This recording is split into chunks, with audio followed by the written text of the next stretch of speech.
जिसका नाम है jurisprudence, interpretation and general law. प्यार से हम इस नालायक को बोलते हैं JIGL, जिगल।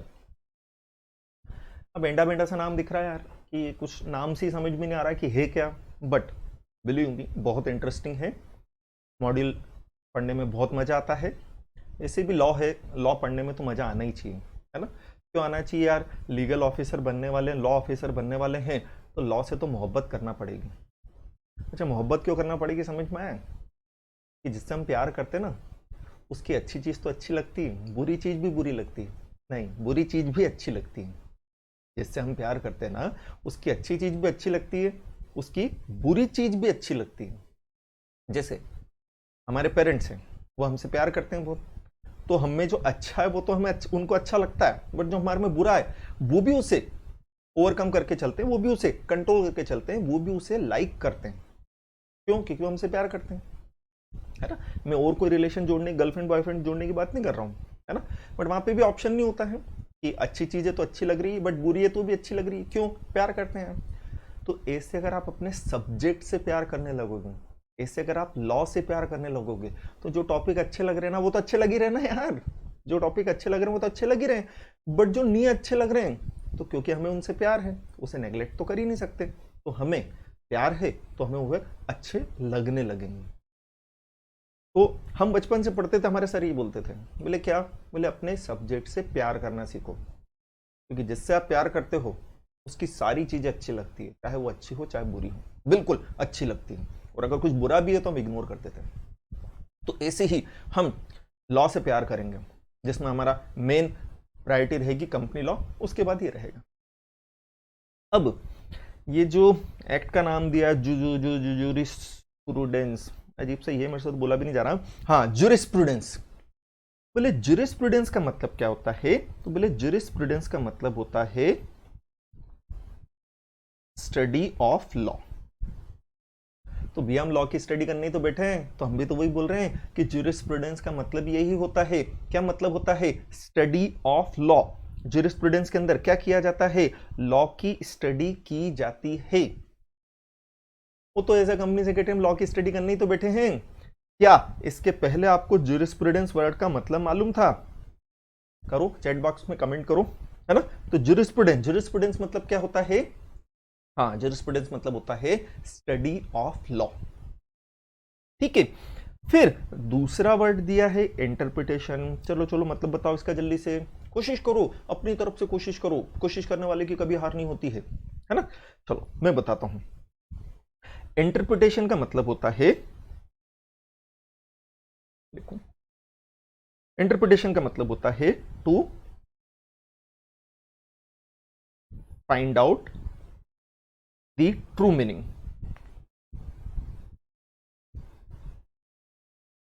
ऑफ लॉ, है ना। वापस से क्या बोला हमने?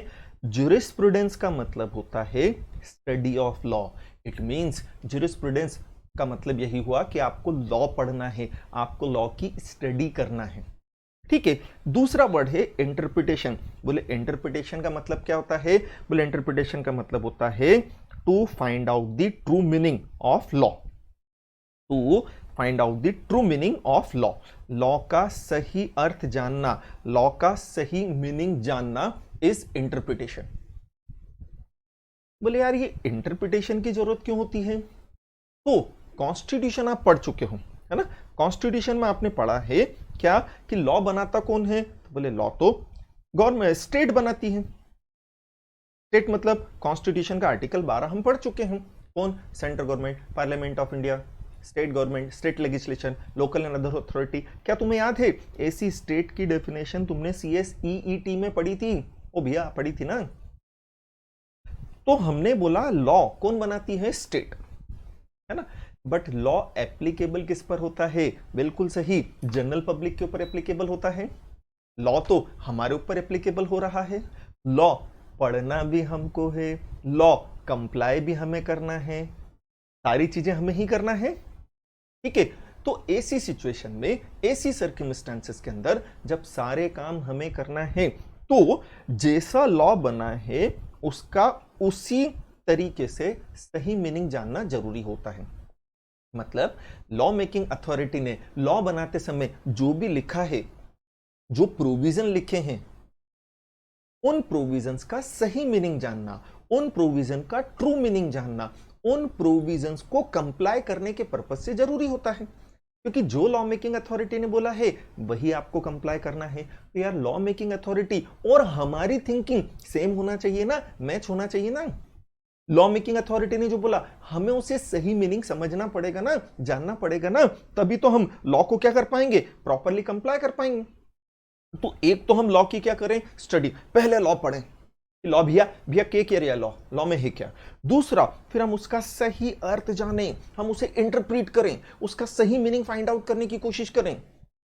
सही मीनिंग फाइंड आउट करने की कोशिश करना मतलब कि भाई लॉ तो लॉ मेकिंग अथॉरिटी ने बना दिया। लॉ मेकिंग अथॉरिटी तो कौन, स्टेट। उन्होंने लॉ बनाकर क्या लिख दिया है, लॉ में क्या आता है, लॉ होता क्या है, ये सब देखना जरूरी है ना। हाँ जरूरी तो है।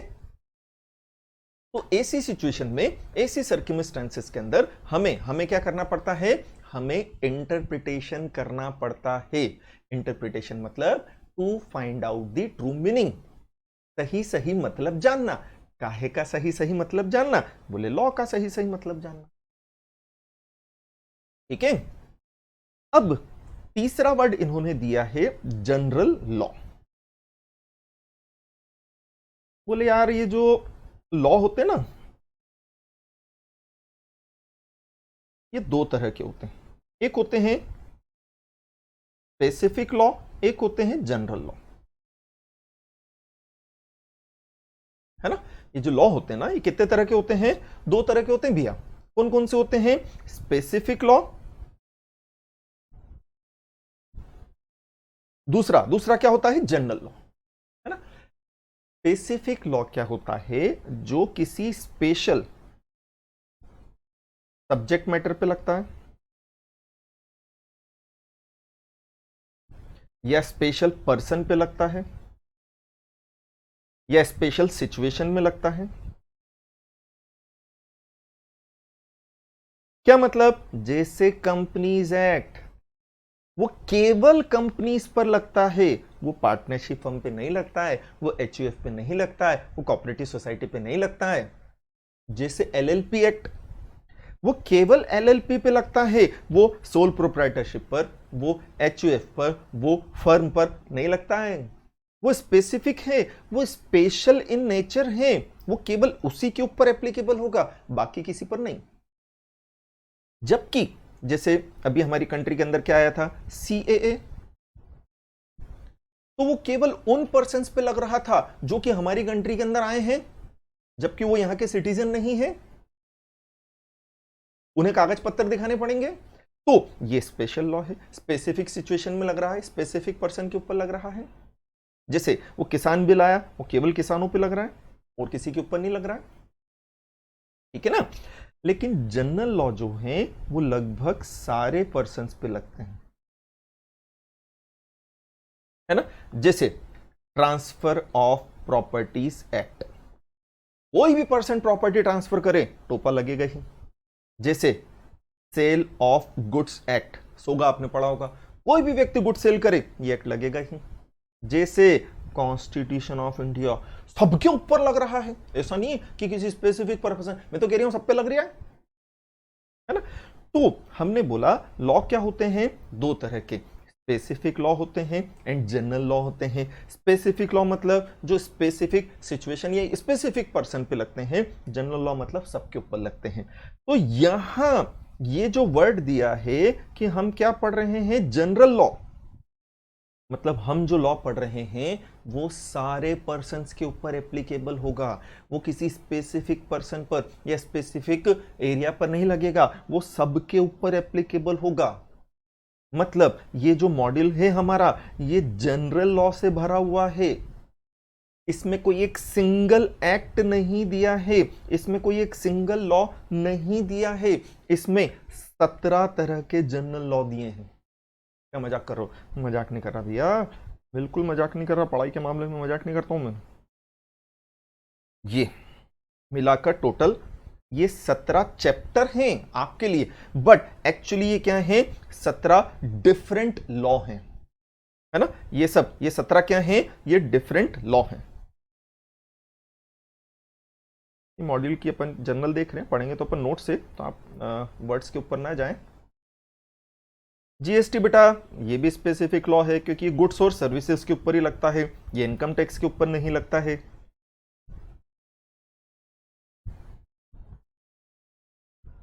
कहां गया ये। अब अगर आप देखो तो ये हमें अलग अलग तरह के 17 लॉ दिए हैं। जैसे पहला है सोर्स ऑफ लॉ, फिर हमें पढ़ना है कॉन्स्टिट्यूशन ऑफ इंडिया, फिर हमें पढ़ना है इंटरप्रिटेशन ऑफ लॉ, जो हमारा चैप्टर का मॉड्यूल का ही नाम है ना, इंटरप्रिटेशन ऑफ स्टैट्यूट्स, वो हमें पढ़ना है। ये आगे क्या लिखा आपने, ये बेसिकली मैंने डेज लिखे हैं कि इतने इतने दिन में ये कंप्लीट हो जाएगा, है ना, आपको ध्यान नहीं देना है। जैसे ये चैप्टर 4 दिन में होता है, कॉन्स्टिट्यूशन लगभग 10 दिन तो लगते हैं खत्म करने में, इंटरप्रिटेशन 4 दिन में, ये सब जनरल मेरे पर्पज से लिखा।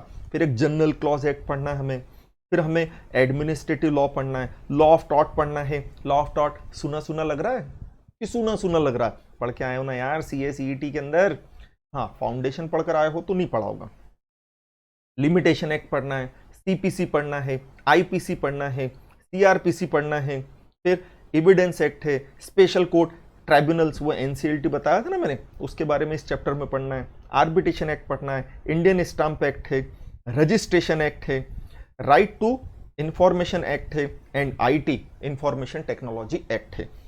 इस तरह से हमें ये 17 डिफरेंट लॉज पढ़ना है। हाँ, जीवन परमार, तो मिस्टर परमार आपका फर्स्ट नेम जो भी है, तो परमार जी आप बिल्कुल ठीक कह रहे हैं कि आपने ये सब पढ़ा है, बट हाँ मैं ये नहीं बोलूंगा पढ़ाते समय कि तुम ये पढ़कर आओ मैं नहीं पढ़ाऊंगा, ऐसा नहीं है, अपन पढ़ेंगे। नहीं बेटा, टॉट और फ्रॉड में डिफरेंस होता है आशुतोष, टॉट और फ्रॉड में डिफरेंस होता है। टॉट मतलब होता है रॉन्गफुल एक्ट, है ना। टॉट मतलब क्या होता है, रॉन्गफुल एक्ट। रॉन्ग कितने तरह के होते हैं, 2 तरह के होते हैं, सिविल रॉन्ग होता है और क्रिमिनल रॉन्ग होता है। टॉट नॉर्मली क्राइम की कैटेगरी में आ जाता है, एंड जो टॉट होता है वो क्या होता है, सिविल रॉन्ग। ठीक, एक एक चीज पढ़ाऊंगा मैं। हाँ, जिसको टॉट पढ़ने की जल्दी हो, या आपके फ्रेंड वगैरह हो जिन्होंने जो CA/CET दे रहे हो, टॉट पढ़ा नहीं हो उन्होंने ढंग से, तो मेरे YouTube चैनल पर, जिस चैनल से आप अभी देख रहे हो ना सारी चीजें, इस चैनल के ऊपर टॉट का फर्स्ट डे का लेक्चर अपलोडेड है, फ्री ऑफ कॉस्ट, देख सकते हैं, कोई दिक्कत वाली बात नहीं है ना। बट हाँ आशुतोष आपको क्लियर हुआ ना, टॉट और फ्रॉड अलग अलग चीजें होती हैं। ठीक है, फ्रॉड हम पढ़ेंगे कौन से में, चैप्टर में IPC में, इंडियन पिनल कोड पढ़ेंगे ना अपन, उसमें फ्रॉड के बारे में पढ़ेंगे। फ्रॉड करना नहीं सीखेंगे रे, फ्रॉड को रोकना सीखेंगे। फ्रॉड कैसे हो सकता है, हमें को उसमें इन्वॉल्व न करे, ये देखेंगे अपन, है ना। एंड टॉट वाले चैप्टर में पढ़ना ही है अपने को। एंड टॉट जनरल लॉ है एक तरह से, IPC स्पेसिफिक लॉ है ना। तो ये 17 तरह के लॉ हमें पढ़ने हैं, बिल्कुल पढ़ने हैं। अब ये जो 17 लॉ दिए ना बेटा, इनका आपस में एक दूसरे के साथ कनेक्शन नहीं है।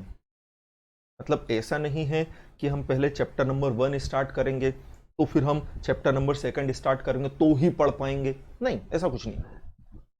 ये सारे एक्ट अपने आप में इंडिविजुअल हैं, सेपरेट हैं, अपने आप में कंप्लीट हैं। तो कोई भी चैप्टर आप कहीं से भी स्टार्ट करो, फर्स्ट डे से अगर आप स्टार्ट कर रहे हो वो क्लियर रहेगा, है ना। जैसे हम पहला चैप्टर स्टार्ट करेंगे CRPC, अभी मैं आपको CRPC criminal procedure code start करने वाला हूं।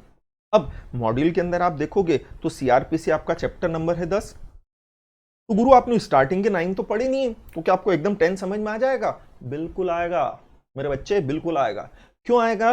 क्योंकि ये सेपरेट है, आपस में इनका कोई लेना देना नहीं है। जैसे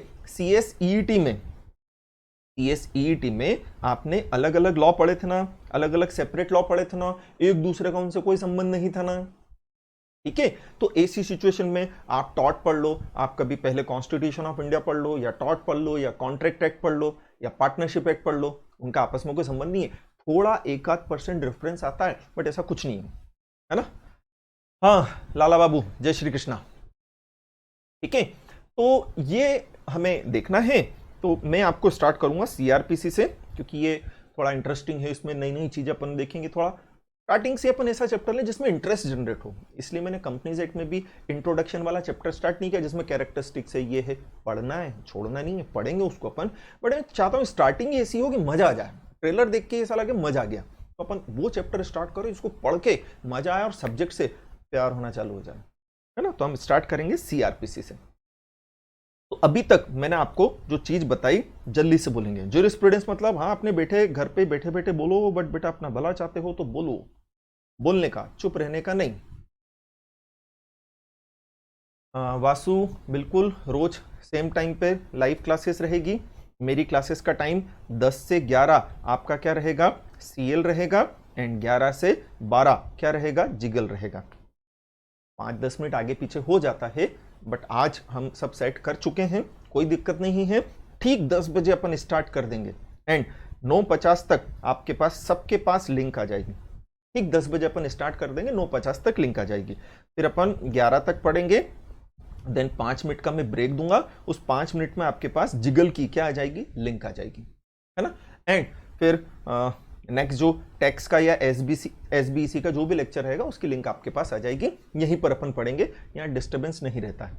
एंड दूसरी सबसे बड़ी चीज इसमें क्या है, वो 40 मिनट का बाउंडेशन नहीं है, अपन कर सकते हैं आराम से, है ना। तो वासु अपन यही करेंगे। फिर एक बार आपका हो जाए फाइनल, आप ज्वाइन कर लें, उसके बाद आपका गूगल मीट पर क्लासरूम बना दिया जाएगा, फिर अपन वहां पढ़ा करेंगे। यहाँ ये 5-7 दिन जब तक आपका डेमो चल रहा है, आप सेटिस्फाइड हो जाओ कि आप सही हाथों में हो, उसके बाद अपन, ठीक है।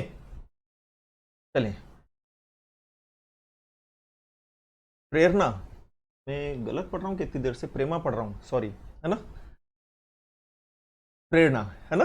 तो स्टडी ऑफ लॉ, बिल्कुल सही बोला आपने। ज्यूरिस्प्रूडेंस मतलब क्या हो गया, स्टडी ऑफ लॉ। इंटरप्रिटेशन मतलब क्या पढ़ा हमने, to find out the true meaning, है ना, कि जो लॉ हम पढ़ रहे हैं वो लॉ उसी सेंस में पढ़ें जिस सेंस में लॉ मेकिंग अथॉरिटी ने बनाया है, वो होता है इंटरप्रिटेशन, ठीक है। संडे को क्लास नहीं रहेगी बेटा, अब आपका नेक्स्ट लेक्चर रहेगा मंडे को। कशिश संडे को ऑफ रहा करेगा, क्योंकि संडे आपके टेस्ट के लिए रिजर्व है। जितने भी संडे हैं सब आपके टेस्ट के लिए रिजर्व हैं। संडे को आपके टेस्ट हुआ करेंगे, ठीक है। जिस दिन भी टेस्ट रहेगा हमारी क्लास का शेड्यूल डिस्टर्ब नहीं होगा। टेस्ट जो है वो क्लास के आवर्स के बाद ही होगा, संडे का ऑफ रहेगा, ठीक। इस संडे का ऑफ है, नेक्स्ट संडे से अपन क्लास रखेंगे, क्योंकि आपका दिसंबर अटेम्प्ट है और होपफुली हम चाहते हैं कि आपका सितंबर एंड तक सिलेबस कंप्लीट कर दें, क्योंकि सितंबर एंड तक सिलेबस कंप्लीट करेंगे तो अक्टूबर नवंबर 2 महीने और 21 दिसंबर से तो क्लास एग्जाम होती ही है आपकी, तो आपके पास 2 महीने तो कम से कम प्रिपरेशन के मिले आपको, है ना। तो हमारा टारगेट ये है सितंबर एंड तक करो, और उसके लिए हमें संडे भी क्लास लेनी पड़ेगी। बट हाँ, इस संडे को नहीं है, क्योंकि अभी बच्चे जुड़ रहे हैं। एक बार पूरा हो जाए फिर अपन बिल्कुल फ्लो में चलेंगे। संडेज को भी क्लास मेरी रहेगी, दोनों सब्जेक्ट की। Vasu okay sir, thank you so much, thank you बेटा। फिर Ashutosh, jurisprudence to study of law, very good. Interpretation to find out the true meaning, है ना, बिल्कुल सही। देखो अब ये आशुतोष ने एक बार लिख ली ये चीज, बाय गॉड की कसम इसको चीज याद रहेगी, क्योंकि एक बार अपन बोल लेते हैं ना या लिख लेते हैं ना तो चीजें ज्यादा याद। अच्छा एक चीज बताना, आप मूवीज देखते हो? चलो गुरु कैसी बात करो यार, मूवीज नहीं देखेंगे क्या? मूवीज के बिना तुम्हारी जिंदगी अधूरी है यार। चलो बहुत अच्छा करते हो, है ना। 2.5 घंटे की मूवी है, चलो 2 आवर्स की मूवी है। एक बार में हमने उसे वॉचा, देखा हमने उसको, एंड वो 2.5 घंटे की या 2 घंटे की मूवी हम देखने के बाद उसकी पूरी स्टोरी सुना सकते हैं कि नहीं सुना सकते हैं? महक आनंद, बिल्कुल सही बोला आपने। Jurisprudence is knowledge of law, study of law. Study करोगे तो नॉलेज तो मिलेगा ही, बिल्कुल सही बोला आपने, है ना। अच्छा मैं बोल रहा था जैसे 2 घंटे की कोई मूवी हमने देखी है, तो क्या मूवी देखने के बाद उसकी स्टोरी सुना सकते हैं? मैं कह रहा हूं बिल्कुल सुना सकते हो आप, बिल्कुल डेफिनेटली सुना सकते हो। कशिश बिल्कुल सही कहा आपने, बिल्कुल सुना सकते हो। उसका साइंटिफिक रीजन मैं बताता हूं बेटा, है ना। हमें साइंटिफिक रीजन, मेरा रीजन नहीं, साइंस ही कहता है, सबसे ज्यादा फर्स्ट नंबर पर हमें वो चीज याद रहती है जो हमने देखी है। जैसे मेरा थोबड़ा आपको याद रहेगा, चाहे आप मेरी क्लास ज्वाइन करो चाहे नहीं करो। क्यों? आपने देखा है मुझे। देखी हुई चीज सबसे ज्यादा याद रहती, इसलिए कोई लड़की जाती रहती तो हम बोल देते ना देखा है। हाँ तो तेरा इंटेंशन गलत होता है भाई, बट नॉर्मली अगर देखा है तो वो क्लिक होने लगता, हाँ यार देखा है। तो बेटा सबसे ज्यादा चीज याद रहती है देखी हुई, इसलिए मैं चीजों को लिखता हूं। आपको पढ़ाते समय ये छोटी छोटी चीजें लिखता हूं ना, इसलिए क्योंकि आप देख रहे हो। सेकंड नंबर पर चीज याद रहती है बोली हुई।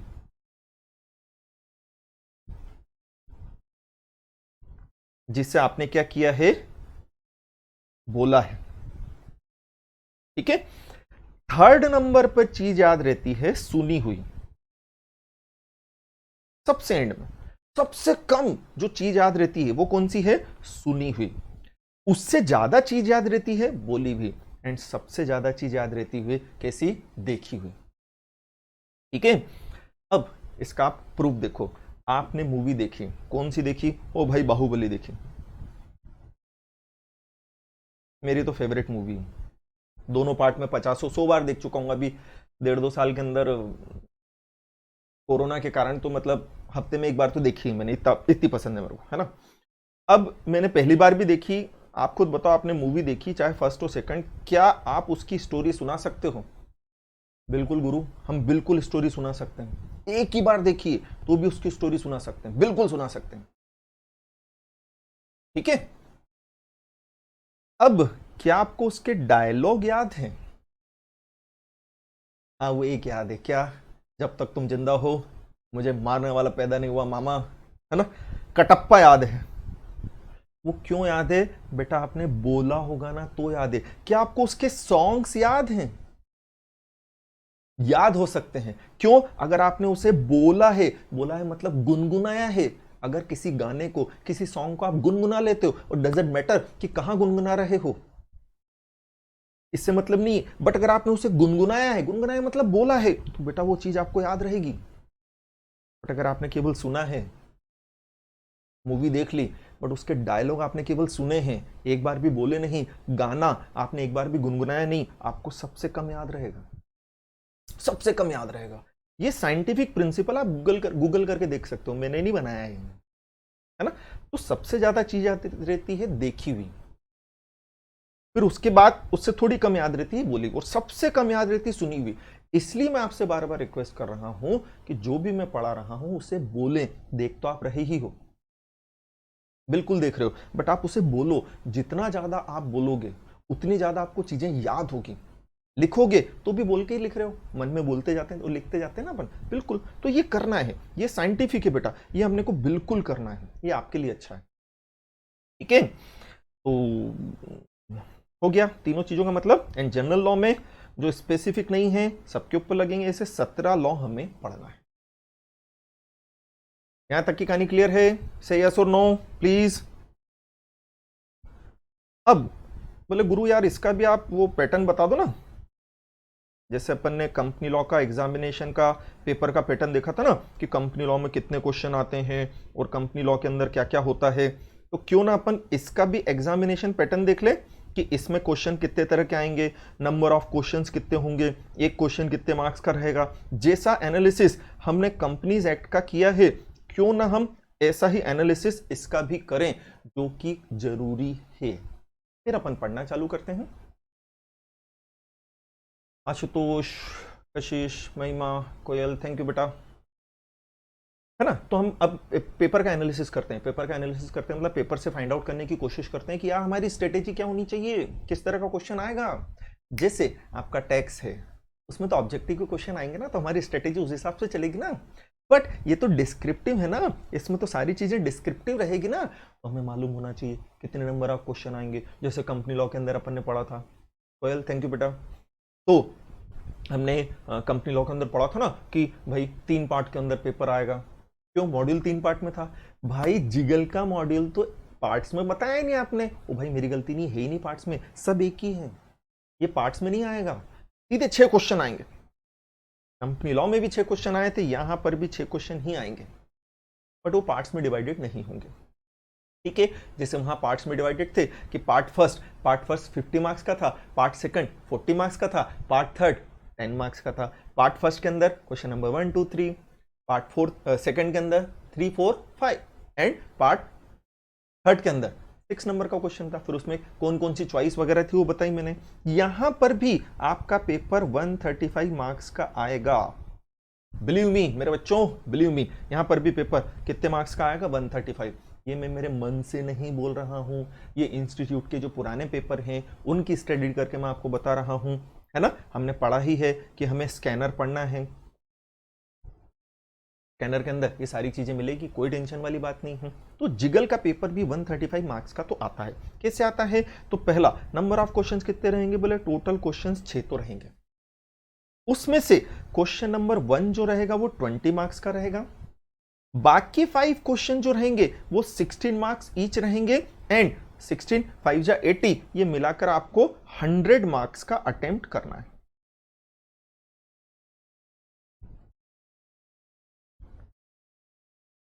बट हां, आप बिल्कुल वही समझो क्या कि जैसा मैंने आपको कंपनी लॉ में बताया था कि 20 मार्क्स का क्या सिंगल क्वेश्चन आता है? नहीं, सिंगल क्वेश्चन नहीं आता है। यहां पर भी वही 4 4 के 5 या 5 5 के 4 रहेंगे। जैसा भी माथा दिखता है एग्जामिनर तिलक लगा देगा, जैसा उसको लगता है। ठीक है, तो यहां पर भी 4 4 के 5, मतलब 4 क्वेश्चन आ गए 5 मार्क्स ईच, या 5 क्वेश्चन आ गए 4 मार्क्स ईच, कुछ भी हो सकता है। इवन कई बार 8 8, क्या करा मैंने, 88 लिख दिया, तो 8 8 2 और 4 ऐसा भी होता है। कई बार 10 10 के 2 आ जाते हैं, बिल्कुल आ जाते हैं, है ना। बट हाँ, कभी ऐसा नहीं हुआ कि 20 नंबर का एक आ रहा हो। मैक्सिमम जो आता है वो 8 मार्क्स का था, मैक्सिमम जो 8 मार्क्स का आता है मैक्सिमम। ठीक है, फिर बोले यार यहां चॉइस मिलेगी क्या? बोले ऐसे कैसे नहीं मिलेगी, चॉइस तो मिलेगी ना। तो क्वेश्चन नंबर 2 जो है उसमें चॉइस रहती नॉर्मली, नॉट कंपल्सरीली। अभी तक का पेपर देखो 2 में रहती, बाय आपको पेपर ढंग से पढ़ना हो सकता क्वेश्चन नंबर 3 में वो चॉइस दे दे आपको, बट चॉइस मिलेगी, 2 क्वेश्चंस में चॉइस मिलेगी। एंड पेपर पैटर्न देखते हुए क्वेश्चन नंबर 2 वो क्वेश्चन नंबर 6 में चॉइस होती है। या तो क्वेश्चन नंबर 2 करो या 2A कर लो, या क्वेश्चन नंबर 6 करो या 6A कर लो, as the case may be. But हाँ मित्रों, मैं पहले बता चुका हूं क्या कि 2 कर रहे हो तो कंप्लीटली 2 ही करना है, फिर 2A में से कुछ नहीं करना है। ऐसा नहीं करना है कि 2 क्वेश्चन इसके कर लिए 2 इसके कर लिए, नहीं भैया, ऐसा नहीं करना। समझ में आ रही है भैया? तो ये आपका ऑप्शन रहेगा। तो अगर ये 15 और 15 30 मार्क्स के ऑप्शन हैं तो आपका 130 नंबर का पेपर तो बनता है ना। फिर जैसे बेटा क्वेश्चन ध्यान से पढ़ना है। फिर जैसे कही रहता है क्या कि फर्स्ट वाले के अंदर टोटल सब क्वेश्चंस जो आए, है ना, वो उन्होंने दे दिए 5, और क्या बोला, अटेम्प्ट एनी 4। ऐसा भी होता है, बहुत होता है, वो देख के चलना है। जैसे मैंने बोला ना ये 16 नंबर का एक आएगा, तो इसमें नॉर्मली 4 4 के 4 रहते हैं, बट कई बार ये 5 दे देते हैं एंड बोलते हैं अटेम्प्ट एनी 4। तो इन 5 में से कोई भी 4 आपको अटेम्प्ट करने होते हैं।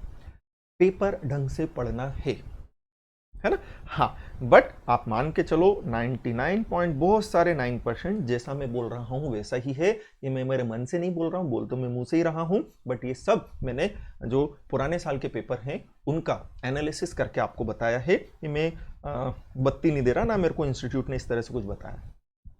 ठीक है, कंक्लूड करते हैं, फिर अपन पढ़ना चालू करते हैं। तो जिगल का भी पेपर उतना ही रहेगा, नंबर ऑफ क्वेश्चंस 6 रहेंगे। बोलते जाएं बेटा अपनी जगह बैठे बैठे, बहुत अच्छे बच्चों आप। तो पहला क्वेश्चन 20 मार्क्स का, फिर 5 क्वेश्चन 16 मार्क्स ईच, तो 80, तो इस तरह से 100 का अटेम्प्ट करना है ना। Question number 2 and question number 6 में चॉइस होती है। ठीक है, फिर 20 नंबर का एक नहीं आता है, 4 4 के 5, 5 5 के 4, और इसी तरह से 16 नंबर का एक नहीं आता है, 4 4 के 4, 2 2 के 8 भी आ जाते हैं कितनी बार? हाँ आ जाते हैं, बिल्कुल आ जाते हैं। ये भी हो सकता है क्या कि 5 5 10 और एक 6 नंबर का दे दें, कुछ भी दे सकते हैं। ठीक है, एंड जैसा कि अपन ने लास्ट लेक्चर में डिस्कस किया था क्या कि मेरे पास 180 मिनट्स हैं, उन 180 मिनट्स में मुझे पेपर को फोड़ देना है ना। और नंबर ऑफ क्वेश्चंस कितने हैं? तो बोले नंबर ऑफ क्वेश्चन है 6 भैया। तो हर क्वेश्चन को अटेम्प्ट करने के लिए मेरे पास 30 मिनट्स हैं। उन 30 मिनट में तुमको क्या करना है वो मैं आज बता रहा हूं। वहां जब तुम एग्जाम दोगे तब मैं नहीं हूंगा, मेरी यादें रहेगी, मेरी आवाज तुम्हारे कान में गूंजती रहेगी जो मैंने बोला है, अगर ध्यान से सुन रहे हो तो। बट हाँ, ये 30 मिनट्स हमें एक क्वेश्चन अटेम्प्ट करने के लिए है। अब अगर उसमें 5 क्वेश्चन आ गए हैं तो 6 मिनट हर सब क्वेश्चंस के लिए हो गया है। अगर 30 मिनट्स वाले में 4 क्वेश्चन आए हैं तो सबके लिए 7.5 मिनट हो गया है। अगर ऐसा हुआ है कि 30 मिनट्स वाले में 8 के 2 ही आए हैं तो फिर 15 मिनट 8 नंबर वाले को लिखने के लिए कितने मिनट है आपके पास? 15 मिनट है। अब ये डिपेंड करता है ना। तो अपन तो ये मान के चले क्या कि स्पीड स्टार्टिंग से मेंटेन करके रखें। हालांकि जिगल का पेपर उतना लेंदी नहीं आता है जितना लेंदी काय का पेपर रहता है कंपनी लॉ का। जिगल में डायरेक्ट क्वेश्चंस ज्यादा आते हैं, मतलब आप मान के चलो यहां 60 to 70% डायरेक्ट क्वेश्चन रहेंगे। केस स्टडी कंपनी लॉ के कंपैरिजन में कम होती है। ठीक है, कारण क्या है प्रभु उसका? तो गुरुदेव आप उसका कारण बताओ कि ऐसा क्यों है कि ये भी लॉ है वो भी लॉ है, तो ऐसा क्यों है? तो मैं बताता हूं ना आपको ऐसा क्यों है। इसी की बात कर दिया आपने, तो आप यहां से उसका मतलब समझो। ये लिखा है to provide understand working knowledge. यहां आपके मॉड्यूल में जो लेवल ऑफ नॉलेज दिया है वो कौन सा है? Working knowledge. ये आप मॉड्यूल खोलोगे तो यहां ऑब्जेक्टिव दिया रहता है। काहे का ऑब्जेक्टिव? बोले ये मॉड्यूल का ऑब्जेक्ट क्या है, ये इस मॉड्यूल में हम जो पढ़ाना चाह रहे हैं उसका पर्पस क्या है। तो ऑब्जेक्टिव में लिखा है to provide understanding and working knowledge of general law. बेटा फिर समझना, हमारा मेन लॉ कंपनी लॉ ही है जिसमें हमें एक्सपर्ट एंड एडवांस नॉलेज चाहिए। बाकी हमें जो जिगल पढ़ रहे हैं उसमें हमें कौन सा नॉलेज चाहिए? Working knowledge. ऐसा इंस्टीट्यूट कह रहा है, ये तो इंस्टीट्यूट नहीं लिखा है, ये मेरे मन से नहीं निकाल के लाए, तो इंस्टीट्यूट नहीं कहा है ना। तो हम पढ़ेंगे भी इसको डेप्थ में। अच्छा, इस कारण से क्या है कि ये जितने चैप्टर्स है ना, ये जितने बड़े बड़े हैं एक्चुअली उतना नहीं दिया। जैसे कॉन्स्टिट्यूशन अपने आप में बहुत बड़ा है, बट आपको कॉन्स्टिट्यूशन के सारे प्रोविजन नहीं दिए हैं, बेसिक चीजें दी हैं। जैसे ये जितने भी लॉ हैं ये बहुत बड़े बड़े हैं अपने आप में, बट आपको कोई भी लॉ कंप्लीटली दिया जाए ये जरूरी नहीं है। हाँ, जनरल क्लॉज एक्ट तो लगभग पूरा ही दिया है, छोटा ही है वो तो मैं आपको ये बताने की कोशिश कर रहा हूं कि क्योंकि हम लॉ ऑफिसर बनने वाले हैं, हम कंप्लायंस ऑफिसर बनने वाले हैं, तो हमें सभी तरह के लॉ का नॉलेज होना चाहिए।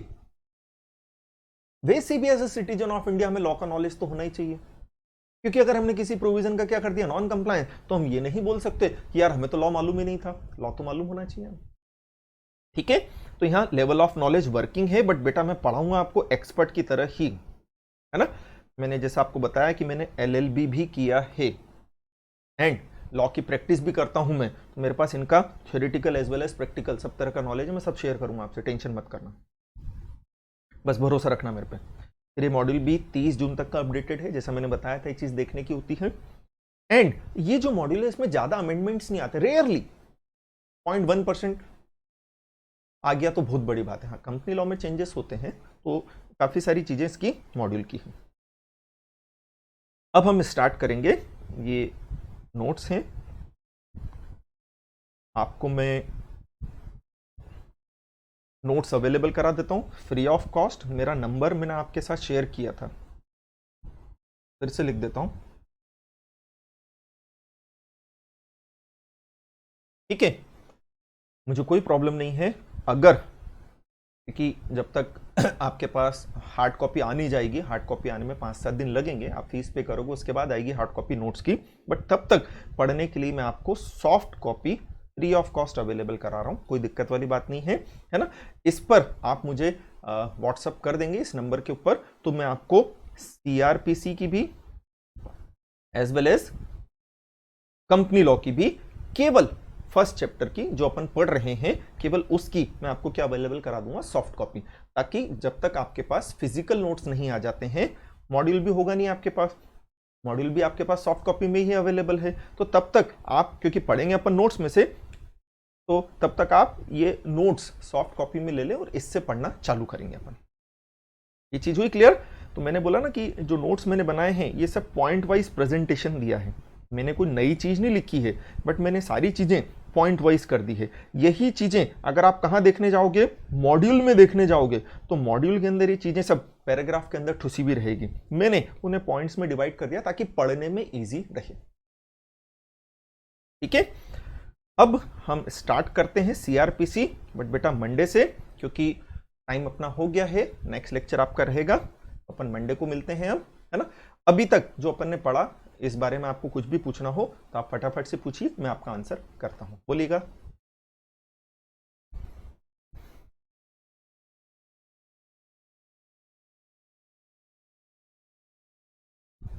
हमने वैसे आज केवल जनरल डिस्कशन ही किया है, पेपर का पैटर्न देखा है, पेपर का मतलब देखा है, कितने मार्क्स का आएगा वो देखा, एक एक क्वेश्चन अपन ने देखा, पढ़ने का तरीका मैंने बताया।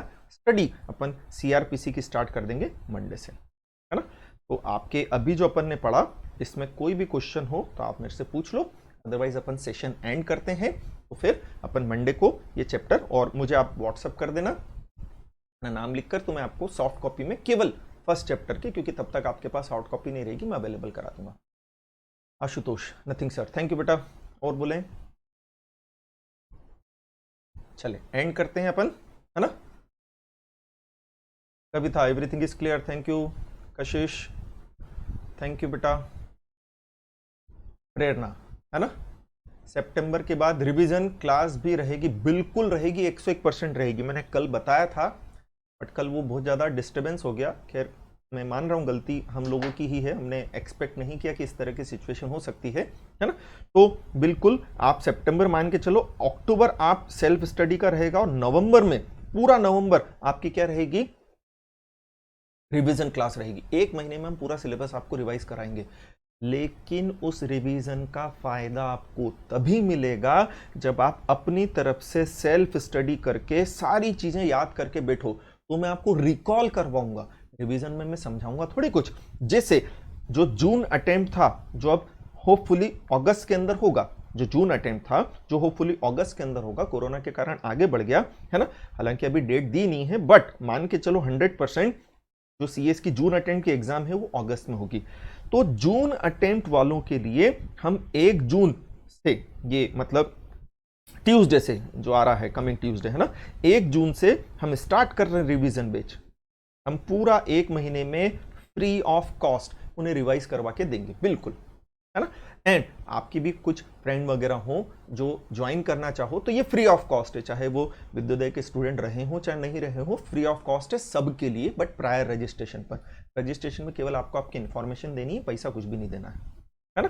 तो आप अपने फ्रेंड्स के साथ भी अगर शेयर करना चाहो तो 1 जून 2021 से हमारी 30 जून तक रिवीजन क्लासेस रहेगी चारों सब्जेक्ट की, फर्स्ट ग्रुप के चारों सब्जेक्ट की, है ना। तो आप किसी के साथ शेयर करना चाहें, बहुत अच्छी बात है। आप लोगों का रिवीजन स्टार्ट होगा बेटा नवंबर में, तो पूरे नवंबर में हम आपको रिवाइज करा देंगे। लेकिन किंतु परंतु बंधु, ये बात समझ के चलो, उस रिवीजन का फायदा आपको तभी मिलेगा जब आप तब तक सारी चीजें हमारे साथ कंप्लीट करके रखोगे, है ना।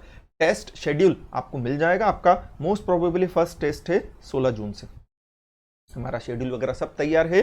16 जून तक ये मेरा सीआरपीसी और एक चैप्टर कंप्लीट हो जाएगा, तो उनका टेस्ट कंडक्ट कर लिया जाएगा, है ना।